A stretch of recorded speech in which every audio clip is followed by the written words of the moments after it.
उत्तर प्रदेश मुरादाबाद से श्रीपाल सिंह राणा की report. Moradabad TV serial सावधान इंडिया देखकर रची गई योगेश की हत्या की खौफनाक साजिश, दोस्ती के भरोसे को खून से रंगा। रीड उत्तर प्रदेश के मुरादाबाद में सामने आई यह वारदात किसी सावधान इंडिया या क्राइम पेट्रोल की कहानी नहीं, बल्कि खून से लिखी गई असलियत है। पुलिस जांच में खुलासा हुआ है कि आरोपियों ने अपराध आधारित धारावाहिक देखकर अपने ही दोस्त की हत्या का षड्यंत्र रचा और उसे बेरहमी से मौत के घाट उतार दिया। इस घटना ने पूरे जिले को हिलाकर रख दिया है। कैसे रची गई साजिश? ग्राम गोटा थाना पागवाड़ा निवासी युवक को उसके परिचित मनोज और योगेश दोस्ती के बहाने घर से बुलाकर ले गए। रास्ते में उसे शराब पिलाई और सुनसान जगह पर पहुंचाने के बाद शो में सीखी गई चाल का इस्तेमाल करते हुए उसका मोबाइल छीन लिया ताकि पुलिस तक कोई सुराग न पहुंचे। इसके बाद आरोपियों ने ईंट से सिर कुचलकर उसकी दर्दनाक हत्या कर दी और शव को झाड़ियों में फेंक कर फरार हो गए। हत्यारोपी ने पुलिस पार्टी की थी फायरिंग। पुलिस मुठभेड़ में आरोपी गिरफ्तार। पुलिस की तफ्तीश में जब सुराग मिले तो आरोपियों की घेराबंदी की गई। खुद को घिरा देख आरोपियों ने पुलिस पर फायरिंग कर दी, जबकि कार्रवाई में गोली मनोज के पैर में लगी और वह घायल होकर गिर पड़ा। पुलिस ने मौके से उसके साथी योगेश को भी दबोच लिया। गिरफ्तारी में आरोपी मनोज पुत्र बालकृष्ण सिंह निवासी ग्राम खेड़ादारा थाना फतेहगंज बदायूं, दूसरा आरोपी योगेश पुत्र रंजिश निवासी ग्राम तेलियापुर थाना डिलारी मुरादाबाद।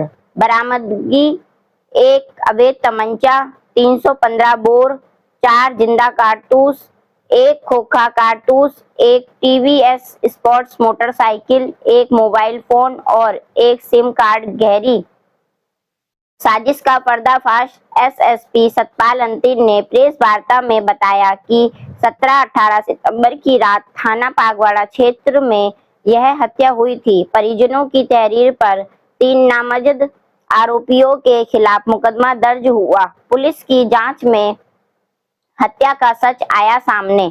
पुलिस जांच में सामने आया कि मनोज और उसके साथी ने न केवल युवक की हत्या की, बल्कि कॉल डिटेल से यह भी पता चला कि हत्या के बाद आवाज बदलकर 112 नंबर पर कॉल कर झूठी शिकायत की गई ताकि निर्दोष लोगों को फंसाया जा सके।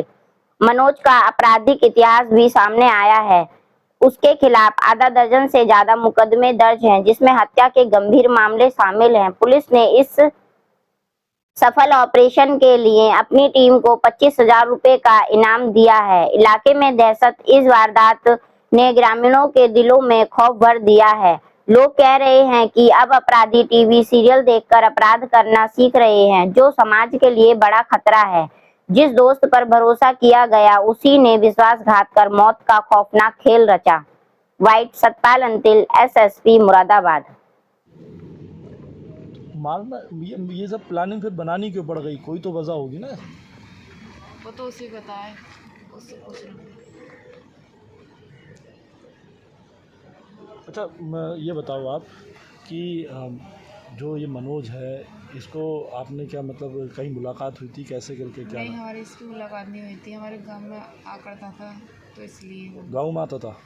नहीं सर। तो गांव में कैसे मुलाकात हो गई थी? मतलब इसकी दुकान थी। हाँ, दुकान के बाद में तो मुलाकात। तो वहीं से मुलाकात शुरू हो गई थी। तो 1 साल से ऐसे ही चल रहा था तुम दोनों का? नहीं, हमने छोड़ दिया था पीछे। जो ये मारने की धमकी देता था कि तुम्हारे भाई को हम जान से मार देंगे, ऐसा कर देंगे, वैसा कर देंगे। तो फिर ये सब है। तो कह रहा था कि बोले हम किसी और को मार के तेरे भाई को फंसवा देंगे। इसने मुझसे नंबर लिया था। थोड़ा जोर से बता दो। नंबर लिया था इसने मुझसे। किसका नंबर लिया था? भाई का। अच्छा। इसने भाई के फ़ोन से कॉल करी, उसके मरने वाले लड़के के फ़ोन से ने कॉल करी थी। कॉल करने के बाद में मेरे भाई ने फ़ोन उठाया। उठाने के बाद में मेरे भाई ने 3 कॉल करी थी। तो इसलिए ये सब हो गया। मेरे भाई को बिना फालतू में झूठा इल्ज़ाम लगा कर फंसवाया। और मेरे भाई कोई दबो नहीं है, ये सब बीच में। स्वाति तेरे पिताजी का नाम शोभाराम है? जी। तो अब आपका जब ये वाली बात पता चली कि आपके भाई को और इनको इस तरीके से एफआईआर लिख गई है, तो क्या डर लग रहा था? मुझे बहुत डर लग रहा था। अच्छा, ये भी कहा जा रहा है कि आपने इससे पहले जहर दे के मारने की भी प्लानिंग नहीं, करी थी। ये ऐसा कुछ नहीं है, जहर देने की कोई प्लानिंग नहीं थी हमारी। ये सब बात ही है, मेरी कोई प्लानिंग नहीं थी। इसके दिमाग में कुछ चल रहा होगा तो, पर मुझे नहीं पता। इनने मुझसे जहर वाली कोई बात नहीं खोली। उम्र कितनी है वे? 21। यानी ये ज़रूर है कि आपसे जो है पूरी तरीके से इसने डिस्कस करा था ये इस तरह से मर्डर करके प्लान करके जी, था आपकी जानकारी में? पर इनने, मैं बता रही हूँ, मुझे बताया था, पर मैंने इससे मना करी थी। मैंने ये बोला था जैसे तू करे वैसे करता रहे। तो आप शादी करने को राजी हो गई थी? नहीं, मैं बिल्कुल भी राजी नहीं थी इससे। मंजीत, आप ये बताओ, मर्डर जब हुआ था तब आप वहीं पे थे, आपने साथ में सर वही था। मैं आपको पूरी बात बताता हूँ क्या बात थी।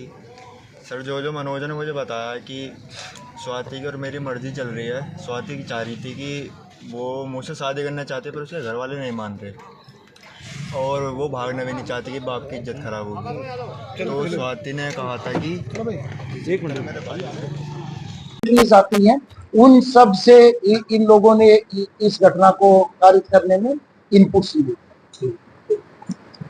में एक मर्डर की घटना हुई थी। सुबह सूचना मिलने पर सभी वरिष्ठ अधिकारियों के द्वारा घटनास्थल का निरीक्षण किया गया और इसमें परिवार की तरफ से एक कंप्लेंट के आधार पर 3 नामजद अभियुक्तों के खिलाफ अभियोग पंजीकृत किया गया। जब इसमें विवेचना प्रारंभ की गई तो जो मृतक था, मृतक के मोबाइल से यूपी 112 पे एक कॉल करके जो नामजद 3 अभियुक्त हैं उनके मारने पीटने की इंफॉर्मेशन दी गई थी। इवेंट अटेंड होने के पश्चात जो परिवारजन है और हम लोगों को भी उन्हीं पर शक था। इस क्रम में जब यूपी 112 से सारी डिटेल ली गई तो ये तथ्य प्रकाश में आए कि जो एक्यूज हैं उनको फंसाने के उद्देश्य से किसी तीसरे व्यक्ति के द्वारा आवाज बदल बदल कर कॉल की गई है और इसमें एक्यूज जो नामजद अभियुक्त हैं उनके अलावा दूसरे लोगों की भूमिका है। जब गहनता से इसका वीडियो फुटेज खंगाले गए, सीडीआर इलेक्ट्रॉनिक साक्ष्य जांचे गए और वहां का टावर डंप लिया गया और मैन्युअल जानकारी प्राप्त की गई तो ये तथ्य प्रकाश में आए कि वहां पर बेसिकली एक मंजीत और दूसरा लड़का मनोज और साथ के साथ में जो एक्यूज्ड हैं इनके परिवार की एक लड़की, इन लोगों के द्वारा एक सुयोजित तरीके से ये घटना की है। इसमें जो मनोज है, मनोज मेन कॉन्स्पिरेटर है जिसके द्वारा जो मृतक था उसकी ईंट से और गला दबाकर उसकी हत्या कर दी गई। मनोज और जो एक्यूज्ड नामजद अभियुक्त थे उनकी पुत्री के बीच में आपस में बातचीत थी और उनके द्वारा पूर्व में भी परिवार को खत्म करने के लिए नशे की गोलियां, नींद की गोलियां देकर भी प्रयास किया गया था परंतु वो विफल रहे और इसमें इनके द्वारा साजिश की गई कि एक व्यक्ति की हत्या करके इस प्रकार से एक कॉल करेंगे और उसको फिर ये लोग नामजद हो जाएंगे और जब इनका परिवार नामजद हो जाएगा लड़की का तो वो जेल चले जाएंगे और इनके जीवन में किसी भी प्रकार की कोई बाधा नहीं रहेगी। तो इस प्रकार से एक अभियुक्त के द्वारा जिसका क्रिमिनल हिस्ट्री है उसके साथ एक लड़की के साथ मिलकर उसके परिवार को फंसाने का प्रयास किया गया। इसमें जो मुख्य अभियुक्त है मनोज, उसके खिलाफ आधा दर्जन मुकदमे हैं और इसमें लूट और अटेम्प्ट टू मर्डर के मुकदमे हैं और गैंगस्टर का भी मुकदमा है। इसके साथ पुलिस की कल मुठभेड़ हुई थी जिसमें इसको फायर आर्म इंजरीज रही है। इसके पास से इलीगल वेपन भी बरामद हुए हैं, खोखा और जिंदा कारतूस बरामद किए गए हैं। साथ के साथ में घटना में जितनी भी एविडेंसेस थी वो मोबाइल से लेके, साइकिल से लेके, स्कूटी से लेके और जो मृतक है, मृतक के खून से सने हुए कपड़े, वो भी सारे के सारे कपड़े बरामद किए गए। सर बेटी ने ही अपने पिता को भाई फंसाने की कोशिश की थी, इनके परिवार वाले इसके खिलाफ थे।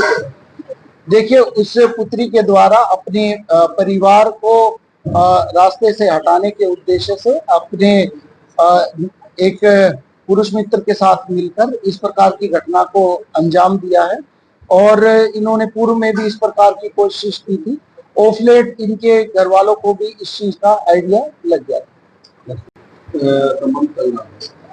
देखिए, करीब 6-8 महीने से तो इस चीज की कंफर्मेशन इलेक्ट्रॉनिक और मैनुअल जानकारी के अनुसार प्राप्त कॉल डिटेल्स भी ट्रेस किए गए हैं और इसमें समुचित साक्ष्य संकलन की कार्रवाई की गई। आप अगर जो पूरे प्रकरण को देखेंगे तो किस प्रकार से एक निर्दोष व्यक्ति की हत्या हुई और 3 निर्दोष लोगों को फंसाने का प्रयास किया गया, तो एक तरह से 4 जिंदगियों के साथ खिलवाड़ करने का एक प्लान था और उस प्लान को प्रोफेशनली और साइंटिफिक तरीके से इन्वेस्टिगेशन किया गया। हमारी एसओजी की टीम के द्वारा, सर्विलांस की टीम के द्वारा और विशेष तौर पर एसपी सिटी साहब के द्वारा और सीओ हाईवे के द्वारा इसमें काफी अथक परिश्रम किया गया। जो पूरी टीम है इस प्रकार से एक निष्पक्ष विवेचना, गहनता से और प्रोफेशनली साइंटिफिक इन्वेस्टिगेशन और पूरे मामले के अनावरण के लिए प्रशंसा के पात्र हैं। पूरी टीम को 25,000 रुपए के इनाम की घोषणा से उनके रहते ये अपना जीवन यापन नहीं कर पाते। जिस तरीके से फर्जी कॉल करके लोगों के नाम बताए गए उसके बाद से लेके मूल जो आरोपी है उनका कॉन्फिडेंस कितना कम लगा होगा? देखिए, ये कल तक सारी की सारी 3 दिन के अंदर ही पुलिस के द्वारा सारी की सारी कार्रवाइयां कर ली गई थी। इसमें चाहे यूपी 112 से संबंधित कॉल है, कॉल का वेरिफिकेशन है, वहां से सीसीटीवी फुटेज है, सारे सीडीआर, आईपीडीआर और टावर डंप है और साथ के साथ में जो मैनुअल इंटेलिजेंस है, इन सारी चीजों के साथ में पुलिस के द्वारा हर साक्ष्य को एक दूसरे के साथ जोड़ा गया। जो निर्दोष लोग थे उन निर्दोष लोगों के संबंध में भी साक्ष्य संकलित किए गए और जो दोषी थे उनके विरुद्ध भी पर्याप्त साक्ष्य एकत्रित 3 दिन के अंदर ही किए।